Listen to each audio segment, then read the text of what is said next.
Hello, sports fans, and Happy New Year 2024.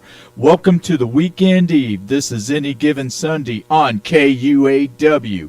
Across from me is my brother with another mother, Coach 24 Darwin Penny, except he is in Dallas, Texas. He had some business he had to take care of, so he did not make it tonight. So I will be running the show with a little assistance from the man who runs the show and is behind the scene, DJ Scatter George Walker. Mr. Walker, how are you doing this evening? Sorry about that. I'm doing just fine here, just fine. Oh, that's great. And I am the awesome voice, Brian Kress. So we have a lot of football to talk about, and we're going to start off with college football. We had the playoff games, and a lot of people were complaining that Georgia should have been in it, that Florida State should have been in it, Alabama should not have. There was a lot of complaining, but I will tell you what, those two games, they were some amazing games. They were some of the best games, and the Michigan-Alabama game, it was one of the highest rating non-Super Bowl games of all time. So, I mean, you can't complain about that. Everybody wanted to see it. Everybody wanted to see Alabama, see if they could beat Michigan. Everybody was trying to see if Michigan was going to choke because they had been one of three teams, the other two, Oklahoma and Notre Dame, that had been to multiple playoff games and not won any of them. So this was the first one for Michigan. They have passed a lot of tests this year. They've had the cheating scandal. They've had Harbaugh being suspended for multiple games. They have done virtually everything to Michigan they could possibly do. And at the end of it, they are playing for the national championship next Monday as the number one seed and undefeated. And they will play Washington, who is also undefeated. And they have gone through a few more they had a few challenges going on. A lot of people wasn't sure if they could have been, even though they had won every game, that a lot of people thought that Oregon was actually a better team than Washington. But I will tell you this, Michael Penix lit up the Texas Longhorns. And now I will give Texas credit. They kept coming back. They kept fighting. But at the end of the day, they just could not seal the deal. And with that, Michael Penix with 450 yards passing will face J.J. McCarthy and the Michigan Wolverines Monday night for the championship game. I'm looking here. The 101-year stadium. So they were playing at the Rose Bowl. That is one of the oldest football stadiums in America. I'm not sure about overseas, but I could always take a look and always find that out. But needless to say, we're talking about Pasadena and the Rose Bowl that seats over 105,000 people. No, it's not dollars. No, there was millions and millions and millions of dollars that was made because of these two games. So saying that, I think Michigan, since they passed this test, I'm going to still say that they still have more questions than answers, and it is going to take them to defeat the Washington Huskies on Monday night to get their complete respect. So, and then Jim Harbaugh can actually say, what you would normally say to somebody that has been disrespecting you the whole time. As Bobby Brown would say, it's my prerogative. So that Michigan has definitely earned the praises. It was a great game. It went right down to the last minute. It went in overtime. I mean, you can't even beat that. Michigan was down 17-13 in about the middle of the fourth quarter, and I was thinking, okay, well, this is Michigan's time to fall apart and not be able to finish this, and they did. They finished them off, and they finished Alabama. So they didn't just beat like a TCU like it was last year. They beat Alabama, arguably the best team in the last 10 years, 10, 15 years, and nobody can question it. You can't. I mean, you can, and I know there will be people who will question it, but you cannot question that Michigan truly deserves playing in the championship game. So I'm going to pick – I'll tell you what, I'm going to predict the Michigan Wolverines will beat the Washington Huskies. And saying this, Michigan will probably lose because I said that I'm picking Michigan to win. But anyway, I think Michigan will win with the score of 27-24. It's gonna take a field goal. It's gonna come down to the last set of plays. It's gonna come down to the last minute, and with this, the last 4-team playoff will actually go down very well. Like I said, you had Georgia that said that they deserved it. You had Florida State who said they deserved it. No, these 4 teams deserve to be in it, and they gave the world the show. So, anyway, that's with college football.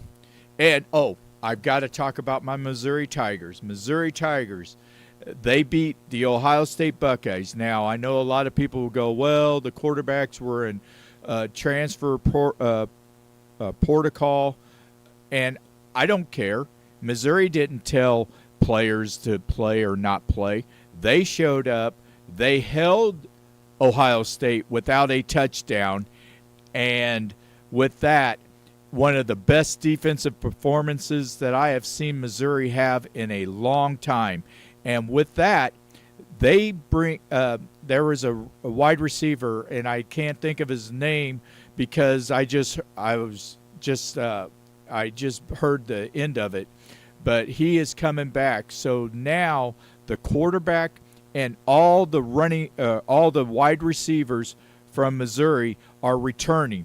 They are bringing in a transfer protocol that was considered the number 1 lineman in the nation. They're bringing him in. So Missouri, I'm telling you what, Missouri has got a shot at a national title. Now, I'm not going to say that they are going to win it or anything else, but their schedule is favorable. They only play one team that is going to give them possibly challenges, and that's Alabama, of course. But saying that, other than that, they could run the table, and they could do some great things. So I am definitely looking forward to seeing Missouri and what they can do, because I've gone through a lot of losing in my years with the Missouri Tigers. I love my Missouri Tigers. I will always be a Tiger fan, but it will be nice to see them finally come through and at least be in this 12 team playoff and go and just and see what they can do. Drinkowitz, I kind of wondered about him. He seems to be pretty good, because I'll tell you what, I think his job was on the line going into the season. And if he had just gone like 500, won 5, 6, 7 games, he could have been gone. I mean, we were considered, 12th out of 14 teams in the SEC, yeah, they really they did very, very well. So I'm definitely proud of Missouri. Now I will also say this: Kansas and K-State also won bowl games, and I am not sure if there was any other year that the Missouri Tigers, the Kansas Jayhawks, and the K-State Wildcats all won bowl games at the same time.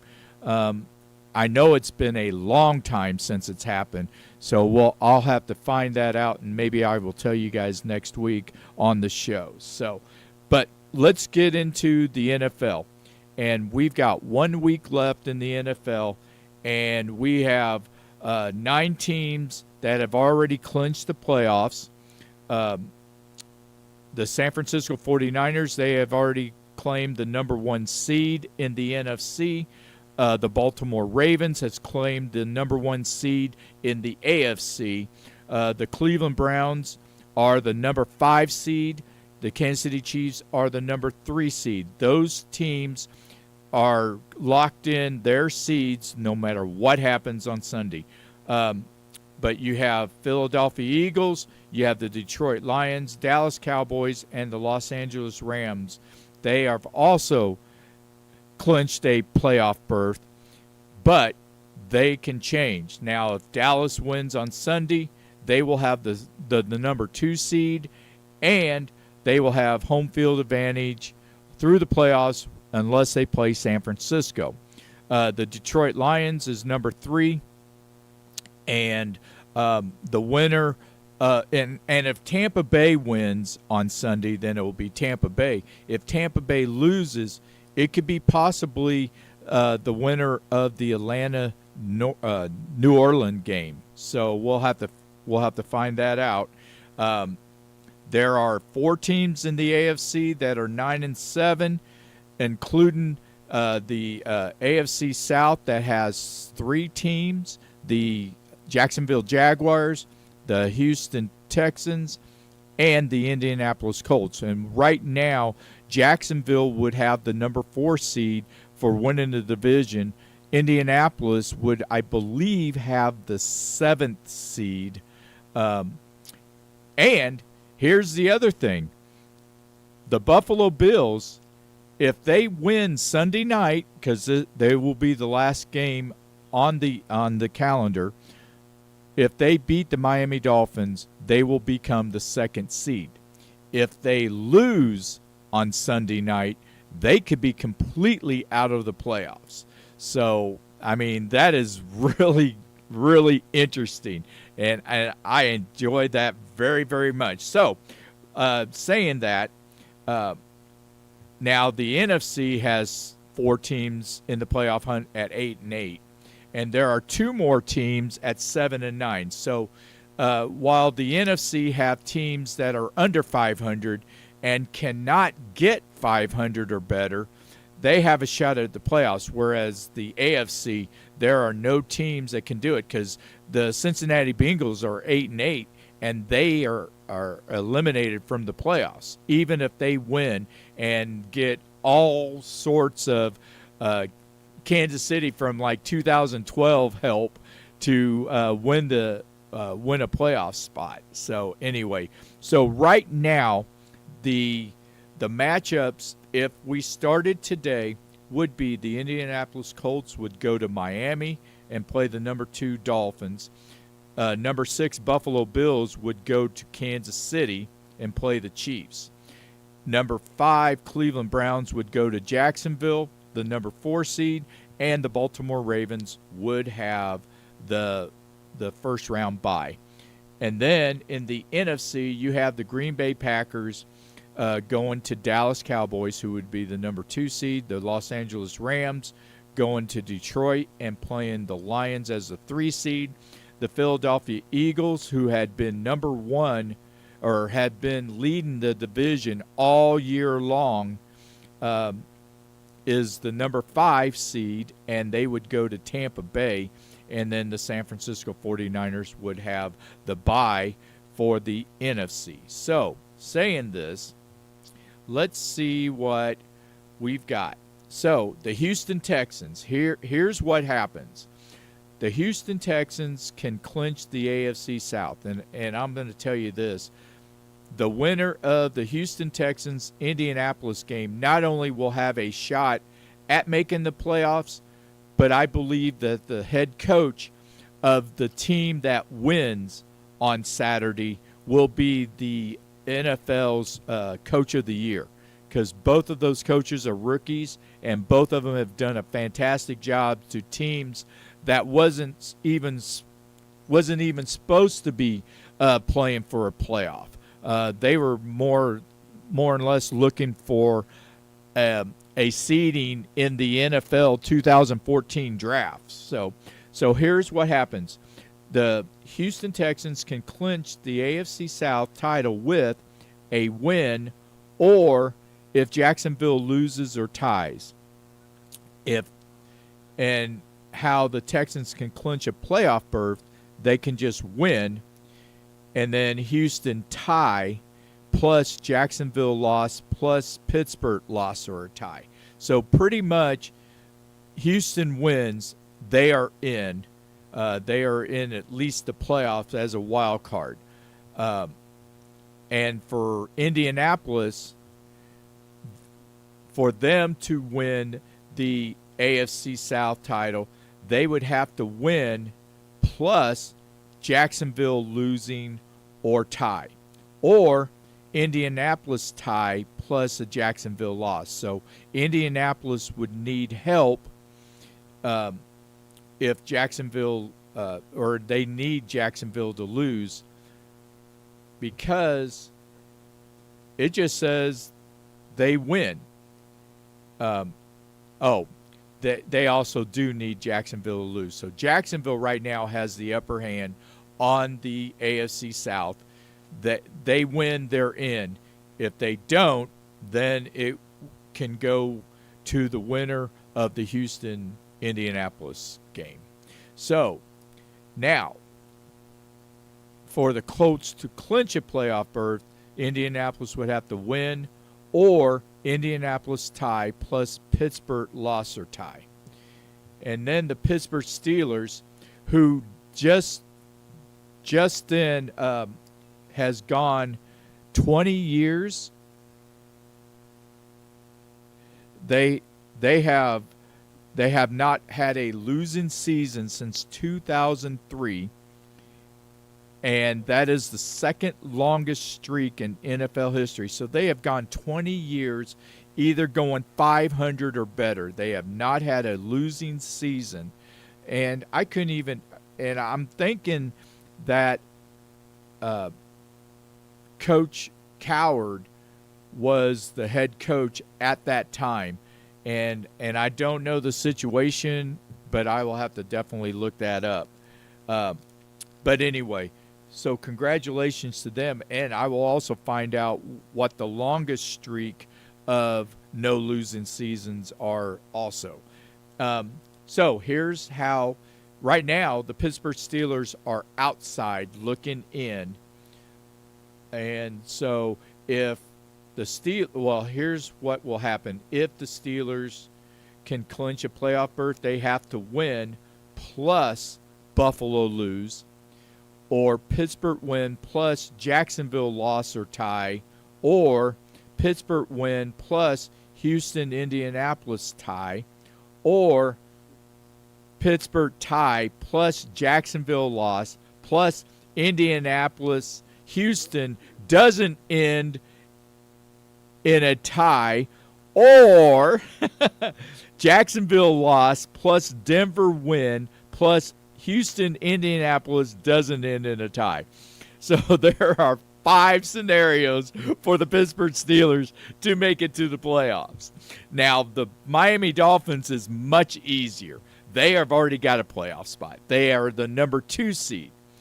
But in order to keep that number 2 seed, they have to beat Buffalo, plain and simple. If Buffalo beats Miami, then Buffalo gets the 2nd seed. And people are going, well, why doesn't Kansas City get that 2nd seed?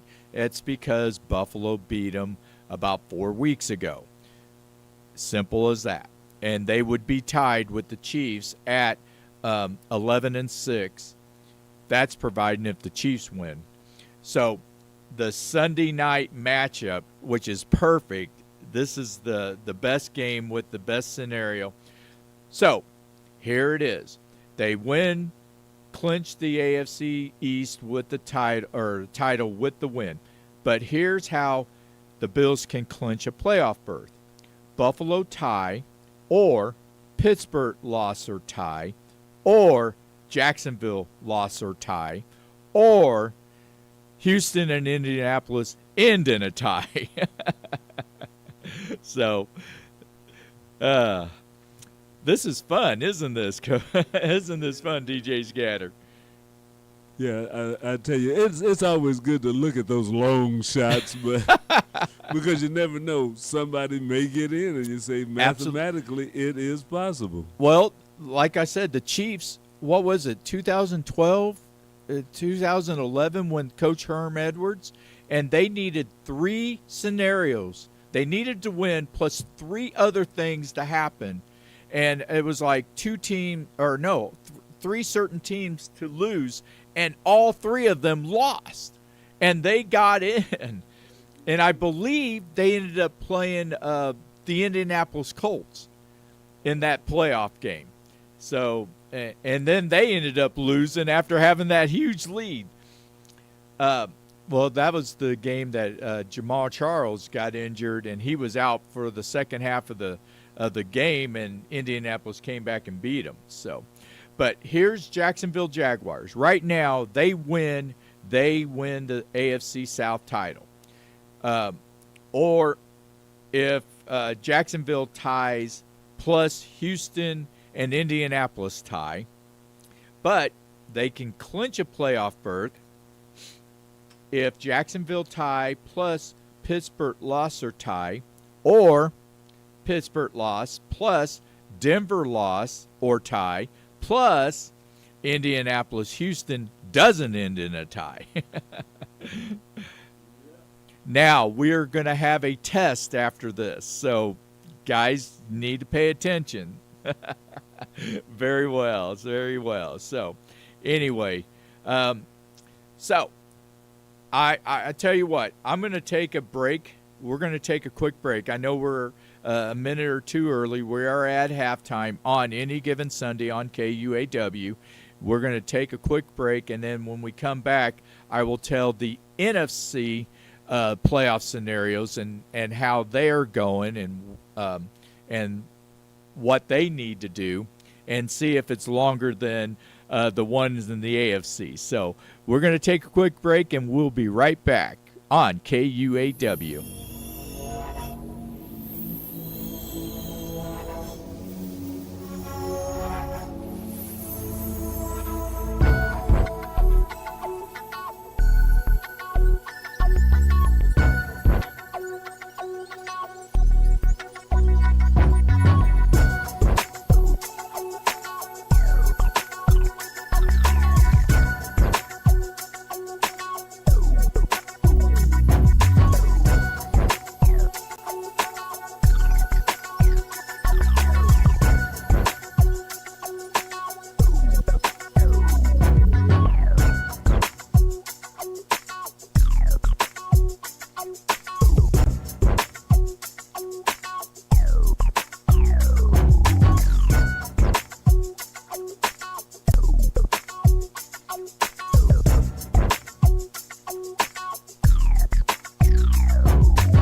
All right, we're back with the second half of Any Given Sunday on KUAW. Coach 24 is not here. He is out of town. DJ Scatter, George Walker, and I am Brian Kress, the awesome voice. We were talking about the playoff scenarios, and we did the AFC, and now we're going to talk about the NFC scenarios. So, and then later on, I am going to talk about the predictions that we have had, Coach 24 and I. We have, and I will tell you this, because of Christmas, because of all the hours I was working, it's been really difficult for me to try to get all the stats and stuff. So I do apologize for that, but I will do my best to make sure that I have all of them to the best of my ability. So anyway, week 18 playoff clinching scenarios in the AFC. We've got the Dallas Cowboys. So here's what's at stake. If they win the NFC East title. Now, saying this, if the Dallas Cowboys do win and they do win the NFC East, it will be the 19th year in a row that they have not had a back-to-back NFC East champion. Now, Philadelphia for a while looked like that they were going to do it. They were up to 3 games ahead of Dallas Cowboys. So it was like they were doing well, and then they ended up, now they've lost 3 of their last 4, and now the Dallas Cowboys, all they have to do is beat the Washington Commanders, and they will win the NFC East. So they win, or if Dallas ties plus Philadelphia tie, or if Philadelphia loses to the New York Giants. So now we've got the Tampa Bay Buccaneers, who right now sits at the 4 seed as the division leader. They are 8-8. They play at Carolina. So what clinches for them is if they just win, they win the NFC South title, which will also give them 3 straight division titles, which has never happened in their franchise's history. Their franchise has been since 1976, and this will be the first time that they will win 3 straight division titles. So if they win, they're in. Now, if Tampa Bay ties plus New Orleans loss or tie, they can also get in. And the only other thing they can do to clinch a playoff berth is if Tampa Bay ties plus Seattle loss plus Green Bay loss or tie. Now, you've got 2 teams in the South also vying for it. You've got the Atlanta Falcons, who right now sits 3rd in the NFC South division at 7-9. They are one of the 7-9 teams. So if Atlanta Falcons ends up winning the division, it'll be another team that won with a losing record. Now, Atlanta will clinch the South with a win plus a Tampa Bay loss. That's simple as that. They win, and Tampa Bay loses, then they will get it. New Orleans, though, has a little bit longer list here. They play versus Atlanta, so they're playing in New Orleans. So if New Orleans wins plus Tampa Bay loses or ties, they will get it. Or if New Orleans ties plus a Tampa Bay loss. Now, they can clinch a playoff berth, so they do not have to win the division. They can get a wild card if New Orleans wins plus Seattle loses or ties plus Green Bay loses or tie. Or New Orleans tie plus Seattle loses plus Green Bay loses. So, a lot of scenarios in that. Philadelphia Eagles, the team that looked like they were going to win the NFC East is now on the outside and needing help to get in. They need to win plus Dallas to lose or tie to win the NFC East. Or if Philadelphia ties plus Dallas loses. So no matter what, they need Dallas to lose and they need to win. If both teams lose, if both Dallas and Philadelphia loses, then they will just get the playoff spot. They'll get the number 5 seed. So the Seattle Seahawks, they go to Arizona, and they are at 8-8, and they can clinch a playoff berth with a Seattle win plus Green Bay loss or tie, or Seattle tie plus Green Bay loss plus Tampa Bay loss or tie. So you need a couple of those. Or Seattle tie plus Green Bay loss plus New Orleans loss or tie. So there's a lot of scenarios there. So now you've got Green Bay, and Green Bay is playing at home against Chicago. And just for the sake of things, Chicago has not beaten Green Bay since Week 15 in 2018, which was Patrick Mahomes' first starting year of starting for the Chiefs. So here's how the Packers can clinch a playoffs, because right now they are in the playoffs. Let's see. Yep, Green Bay is right now the number 7 seed. That's what I thought. So Green Bay, they win, they're in. Green Bay tie plus Seattle loss or tie plus New Orleans loss or tie, or Green Bay tie plus Seattle loss plus Tampa Bay loss, or Green Bay tie plus Seattle tie plus Tampa Bay loss or tie, or Minnesota loss or tie plus Seattle loss plus Tampa Bay loss, or Minnesota loss or tie plus Seattle loss plus New Orleans loss. So saying this, Green Bay can move up in the seeding, but if Seattle makes the playoffs, they are only the 7th seed. That's the best that they can do. So now we got a really good one. So you got the Minnesota Vikings, who lost to the Green Bay Packers, and they got thumped by Green Bay. And yes, I predicted them. That was so wrong of me. But everybody else did but Michael Irvin. So all the other guys picked Minnesota too. So I'm not going to totally be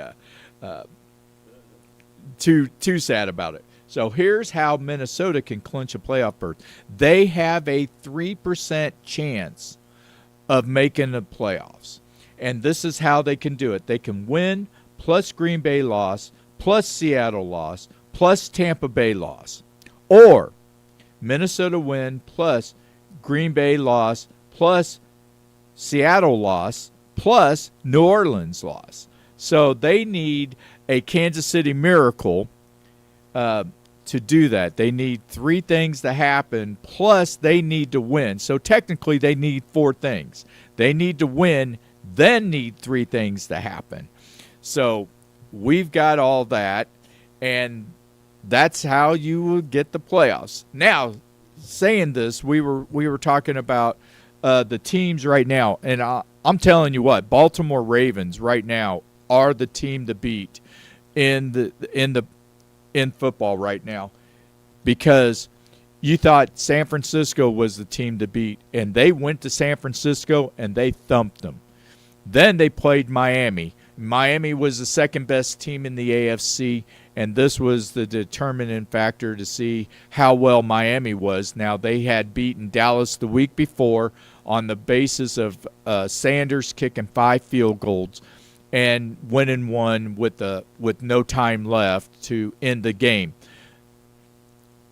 Baltimore just went in and they thumped them even harder than they did San Francisco, 56-19. Now, saying this, Tyreek Hill is, I think he left with a boot on his foot. Yeah, Jalen Waddle was out of the game. He could be out for this one. So, whereas Buffalo is coming in pretty much relatively healthy, Miami is limping big time. That dolphin fin is not doing very well because even Tua is injured too. He's got a bad hand on, and in fact, I believe it's his left hand. So that is his throwing hand, and that is going to give him problems. And they're playing down in Miami, so unless a torrential downpour in Miami, happens, it won't benefit Miami. I think Buffalo has the total chances, and I think it's Buffalo's to lose more than Miami's to win. But saying that, if Miami can beat Buffalo, they will get it. Now, saying this, Tyreek Hill's yesterday left practice early because his house was on fire. His $6.9 million home was set on fire, supposedly due to a child playing with a lighter. Now, I don't smoke, but I know, like my son, he has a very nice lighter. I don't know how a kid can light with those type of lighters. You would think they were more safety.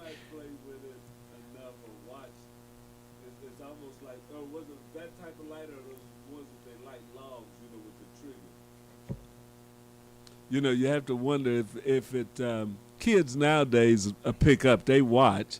Because I watched a video, it was a few years ago when they showed them opening those child-proof bottles. Oh, wow. So they put some kids in the room and left them alone with the child-proof bottles. They got them open. Oh, wow. So.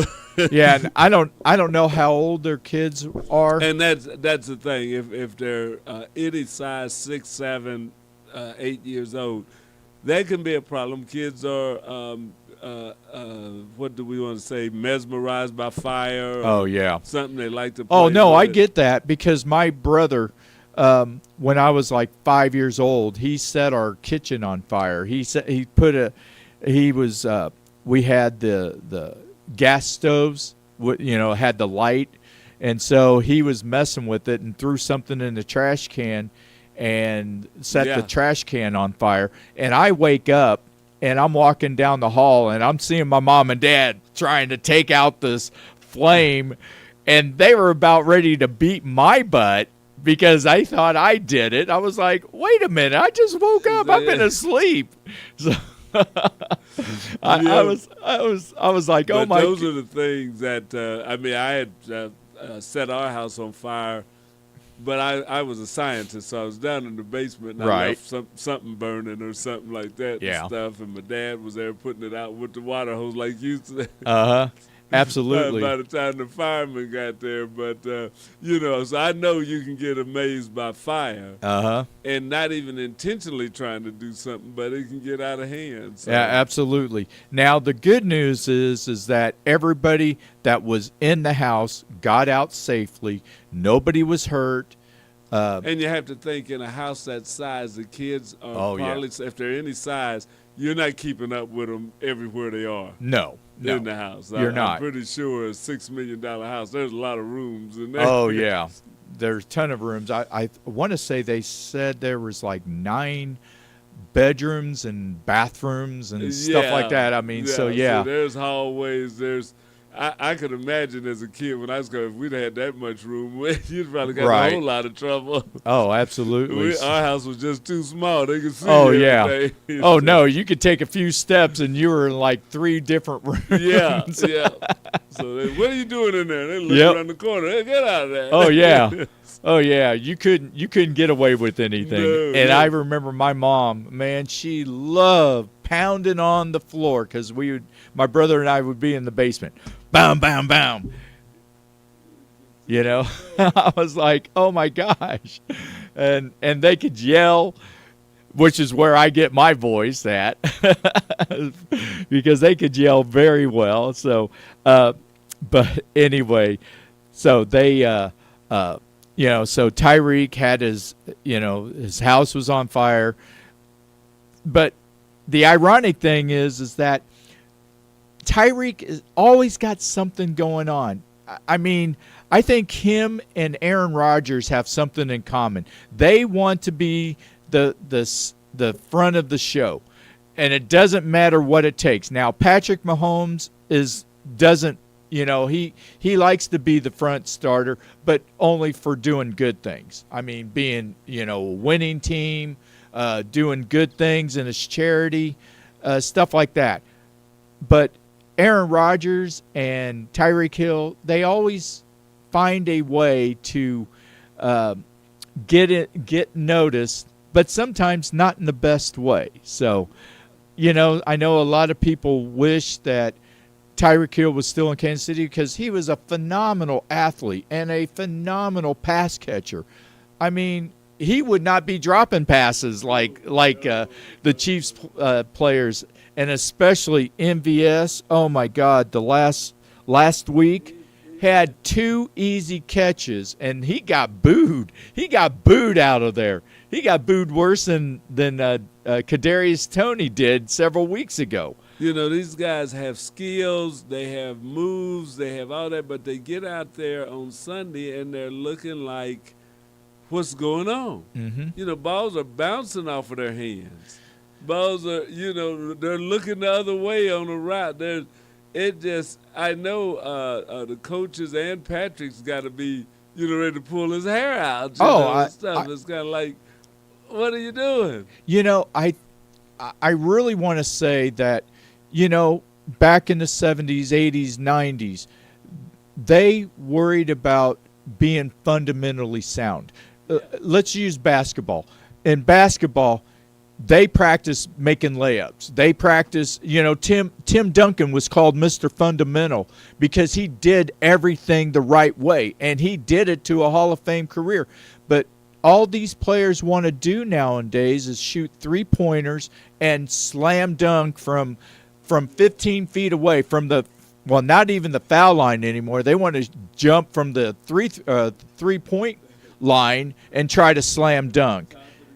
Yeah, and be on ESPN, where if you just learn to play the game and fundamentally sound, and I think the same thing with the NFL players. I think they want to make that OBJ catch, the one that he made with 2 fingers and a thumb, and you go, oh, okay, I can do this.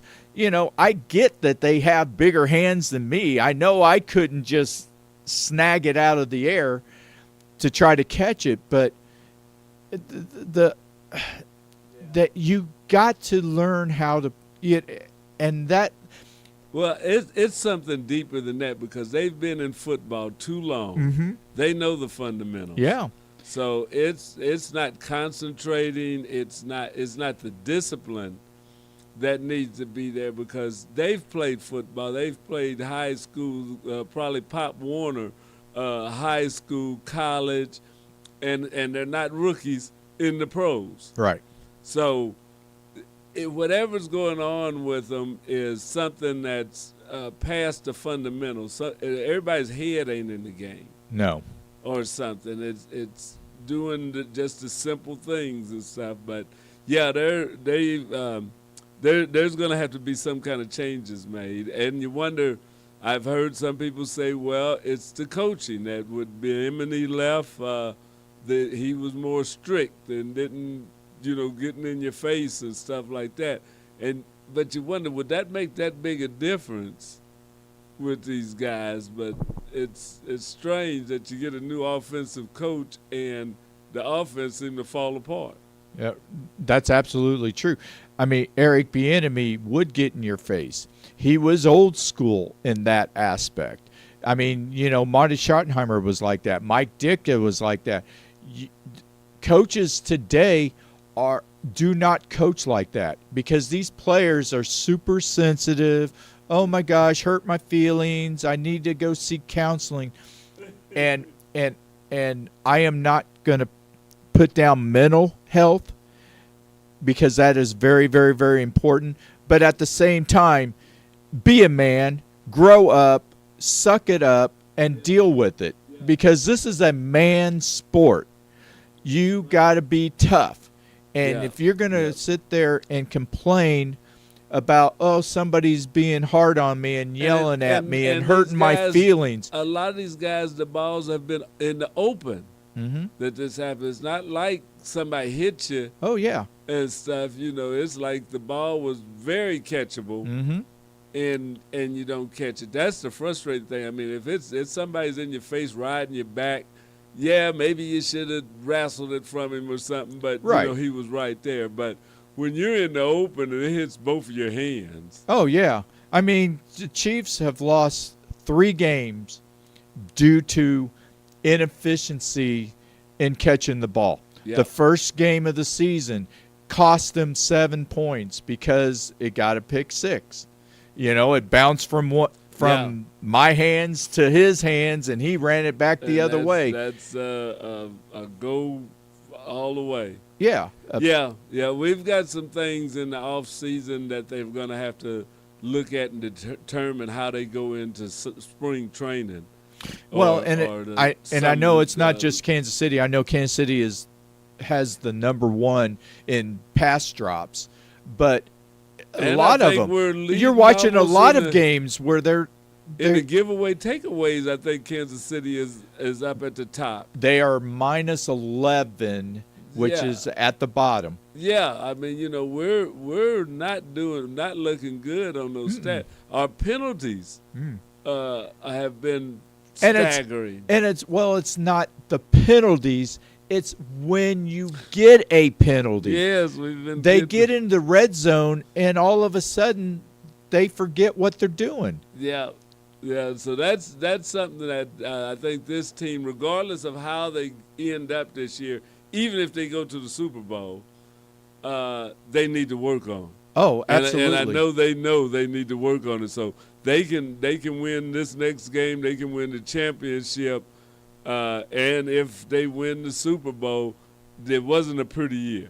No, it wasn't. And regardless. so people are going, well, when the draft comes in April, let's draft some wide receivers because this is going to be supposedly, from what I've heard, one of the best wide receiver drafts of all time. So you go, okay, so let's draft a couple of wide receivers. But if they're not catching the ball either, what good does that do? I mean, you didn't sign MVS because he couldn't catch the ball. You thought he could catch the ball. Now, he did have drop issues, but now it's almost like he's always dropping them. I mean, the only time he really doesn't is when he gets those bubble screens. And even then you're holding your breath and going, oh my gosh.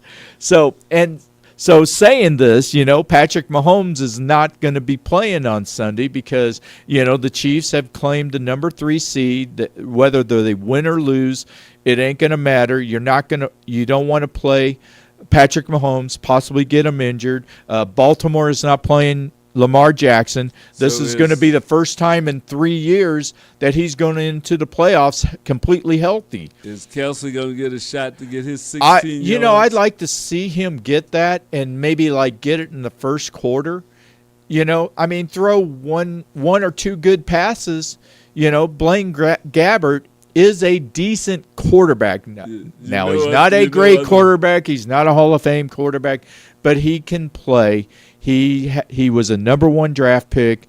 There was a reason why he was, and he has led teams to the playoffs. So before people go, oh my gosh, it's not like you're bringing me from the street to run the Chiefs offense. But saying that, I think they should be able to get him his couple of catches. He only needs absolutely 2 catches, 3 catches at the most. Now the other thing is that Rice is like 62 yards away from the rookie record, or maybe it's I think it's 1,000 yards. Yeah, and Isaiah Pacheco is 65 yards away from having 1,000 yards. But saying that, I'm not concerned about them getting that. I mean, yeah, that would be nice. Travis Kelce has had the streak going, but you can do that in the first quarter and get it done and have him sitting down. Pacheco is going to have either a great game in the first half, or he's going to have to play the whole game to get those 65 yards. Get as much action as he got last week. Right. Now, Rashid Rice, play him. I mean, he's a rookie. Yeah. You know, he'll be fine, but you know, if he can get that, and then you can. Well, you figure with Kelce and Pacheco, especially with Kelce, there's probably a little bit of bonus money sitting on that too. Right. Well, there's contract money there. Absolutely. Well, Chris Jones is that one. Yeah. So if you bench him, then you're denying him the bonus because he's only a half a sack away. Now, if he plays, he doesn't get a sack, then that's on him. Yeah. You know, but if you don't play him, then it'll always be, well, I could have got that. Right. Yeah. Absolutely. Well, I mean, like Baker Mayfield, he can literally make $1 million if he wins Sunday, because then he will lead Tampa Bay into the playoffs. He has already his 85% of play because he's played like 99.7%. Yeah, and that's the thing. Not a lot of people, but some people don't realize that it's not just to play the game, but when those contracts are signed, there's a lot of clauses about performance. Well, in the contract. And here's the thing. Those incentives are not salary cap. So those are extra.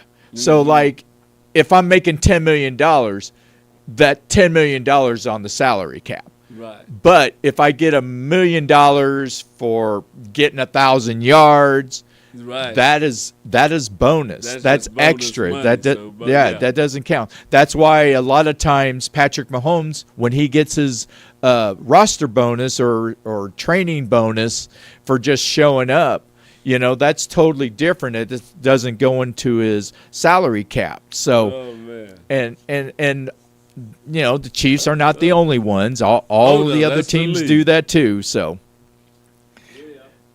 with that, we are at the end of Any Given Sunday on KUAW.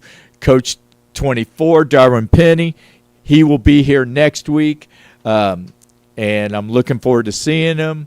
And, Coach, thank you for the jersey. I love it. Thank you so much. I love you, brother.